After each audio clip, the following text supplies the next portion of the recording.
أهلا بيكم. لو حد فينا كتب كود نود جي اس قبل كده، أكيد عدت عليه لحظة حس فيها إن ترتيب تنفيذ الكود ده غريب شوية، مش ماشي بالترتيب اللي متوقعينه. النهاردة بقى هنفك الشفرة دي، هنتكلم عن الآلية الأساسية اللي بتخلي نود جي اس قوي جدا وفي نفس الوقت محير أحيانا، الإيفنت لوب.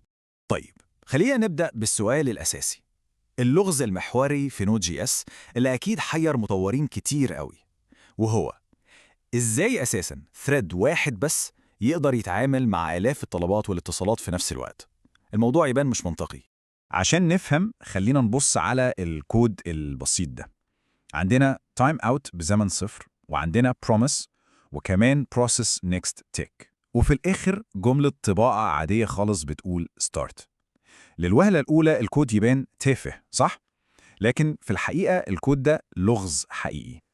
ترتيب تنفيذ الأوامر دي مش مباشر خالص زي ما أي حد ممكن يتوقع. السؤال هنا إيه اللي هيطبع الأول وإيه اللي هيجي بعده؟ الإجابة على السؤال ده بالذات بتكشف لنا القواعد الخفية اللي ماشي عليها نود جي اس. وعلى آخر الشرح ده الإجابة مش بس هتبقى واضحة، لا هتبقى منطقية جدا، وهنكون خلاص انتقلنا من مرحلة الغموض لمرحلة الفهم الكامل. تمام قوي. طيب، عشان نحل اللغز ده لازم نرجع خطوة لورا. لازم نبني فهمنا للموضوع حتة حتة. والبداية مش من نود جي اس نفسه، لا، البداية من أساس الجافا سكريبت، الكول ستاك. الكول ستاك ده نقدر نتخيله بالظبط كأنه مكتب موظف واحد بس. مكتب واحد مخصص لكل شغل الجافا سكريبت، والقاعدة بسيطة جدا. المكتب ده ما يقدرش يعمل غير حاجة واحدة بس في نفس الوقت، مهمة واحدة فقط لا غير. يعني إيه الكلام ده؟ يعني العملية بتمشي بنظام اسمه last in first out أو LIFO. آخر واحد دخل هو أول واحد بيخرج. زي ما واضح كده، first بتنادي second، فالسكند بتتحط فوقيها، وبعدين second بتنادي third، فالثيرد بتتحط فوق الكل. لما third تخلص شغلها بتتشال، بعدها second تخلص فتتشال، وفي الآخر first تخلص ويتشال. النظام ده بسيط ومنطقي جدا في الكود العادي، لكنه بيخلق مشكلة ضخمة لما يكون عندنا مهام بتاخد وقت. وهنا بقى النقطة الجوهرية. كلمة بلوكينج اللي بنسمعها كتير دي معناها ببساطة إن في مهمة قاعدة على الكول ستاك ومش عايزة تقوم، يعني واخدة الابليكيشن كله رهينة. طول ما المهمة البطيئة دي محجوزة على المكتب مفيش أي حاجة تانية هتمشي، البرنامج كله بيقف تماما. ودي تحديدا هي المشكلة اللي معمارية نود جي اس كلها اتبنت عشان تحلها. طيب، ازاي بقى نود جي اس بيحل مشكلة البلوكينج دي وهو اصلا بيستخدم نفس الكول ستاك؟ يعني ازاي بيهرب ونفخ المكتب الواحد ده؟ الحل هنا مش في الجافا سكريبت نفسها، الحل في المحرك اللي بيشغلها من ورا. يلا بينا ندخل غرفة المحركات دي ونشوف ازاي. زي ما الدوكيومنتيشن الرسمية بتاعت نود جي اس بتقول، الايفنت لوب هو اللي بيسمح لنود جي اس انه يعمل عمليات اي او من غير ما يعمل بلوكينج، ورغم انه بيستخدم ثريد واحد بس.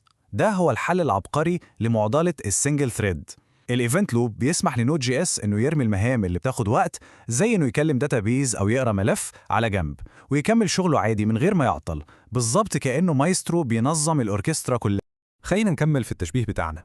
الايفنت لوب ده هو المدير الشاطر قوي بس اللي شغله فوق راسه. المدير ده عمره ما بيحط ايده في المهام الطويلة والمملة بنفسه، لا، هو بيفوض الشغل ده زي عمليات الاي او لناس تانية تعملها، وبعدين لما الناس دي تخلص النتائج بترجع له في شكل طوابير انتظار، وهو بقى بيبص على الطوابير دي ويبدأ يعالجها، بس بشرط واحد: لازم المكتب الرئيسي اللي هو الكول ستاك يكون فاضي تماما.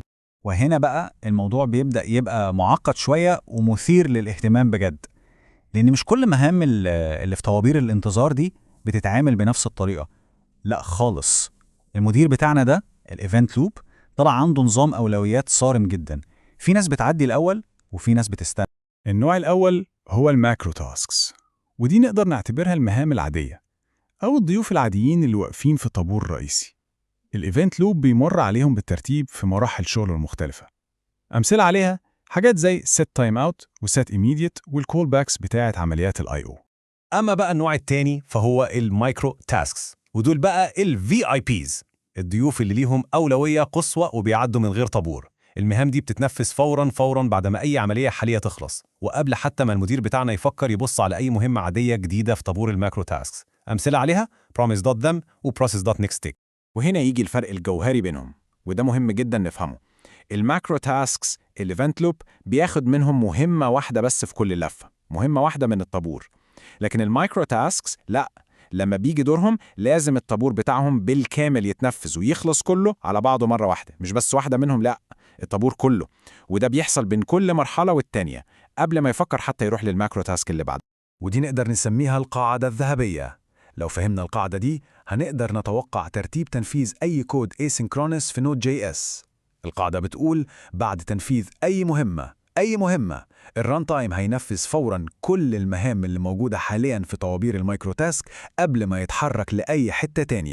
والحقيقة إن حتى جوه طابور ال VIPs ده في أولويات، في VIP وفي VVIP. البروسيس نيكست تيك ليه طابور خاص بيه، وهو ده ال VVIP، بيتنفذ الأول دايماً.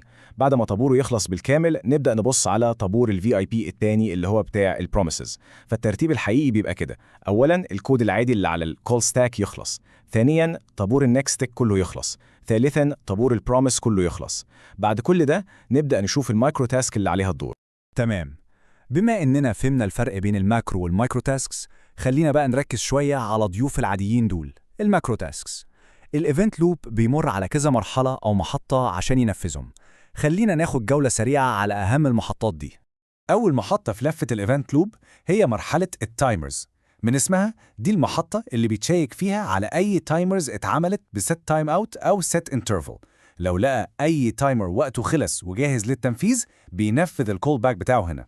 بعدها بنوصل لأهم محطة تقريبا، مرحلة البول. دي قلب عمليات I/O. هنا الإيفنت لوب بيستقبل الأحداث الجديدة، بيسأل هل في أي عملية I/O خلصت، يعني قراءة ملف كملت، طلب من الداتابيز رجع. لو الإجابة بينفذ الكول باك بتاعها فوراً. طب لو لأ، ممكن يستنى هنا شوية، يعمل بلوك بشكل مؤقت لحد ما توصل أي عملية جديدة. وأخيراً في مرحلة بسيطة جداً اسمها مرحلة التشيك. دي بتيجي على طول بعد مرحلة البول، وليها وظيفة واحدة بس، تنفذ أي كولباكس اتعملت باستخدام set immediate. تمام قوي. دلوقتي بعد ما تسلحنا بكل المعرفة دي عن الكول ستاك والفرق بين المايكرو تاسكس والماكرو تاسكس ومراحل الإيفنت لوب، جاء الوقت نرجع للغز الأصلي بتاعنا. نرجع نبص على الكود ده تاني، نفس الكود اللي كان محير في الأول، لكن المرة دي هنبص عليه بالنموذج الذهني الجديد اللي بنيناه سوا. الناتج اللي كان غامض ومفاجئ دلوقتي المفروض يبقى منطقي ومتوقع تماماً.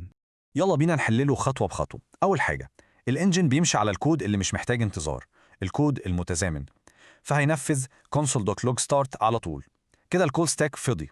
تمام، الكول ستاك فاضي، يبقى لازم نطبق القاعدة الذهبية، نروح فوراً نشوف طوابير المايكرو تاسكس. مين عنده أعلى أولوية؟ طابور النكست تيك، فهيتبع نكست تيك. هل لسه في مايكرو تاسكس؟ طابور البروميس، يبقى هيتبع بروميس. دلوقتي كل طوابير المايكرو تاسكس فضيت، الايفنت لوب يقدر يبدأ أول لفة ليه. هيدخل على أول محطة اللي هي التايمرز، هيلاقي الكول باك بتاعة set تايم اوت مستنياه، فهينفذها ويتبع التايم اوت. وبكده يبقى الترتيب ستارت، بعدين نيكست تيك، بعدين بروميس، وفي الآخر خالص تايم اوت. مش سحر ولا حاجة، هو مجرد نظام وقواعد واضحة. فالخلاصة هنا مش مجرد معلومة أكاديمية، لأ، فهم الآلية دي بيدي لأي مطور نود جي اس قوة حقيقية، قوة إنه يكتب كود أحسن وأداؤه أعلى، والأهم إنه لما يقابل بج غريب ومحير في كود أسينكرونس يقدر يحلله بثقة. فالسؤال اللي لازم نسيبه في الآخر هو، المرة الجاية لما يظهر بج بالشكل ده، هل التفكير هيروح لغلط في منطق الكود ولا لكسر غير مقصود لقواعد الإيفنت لوب نفسها؟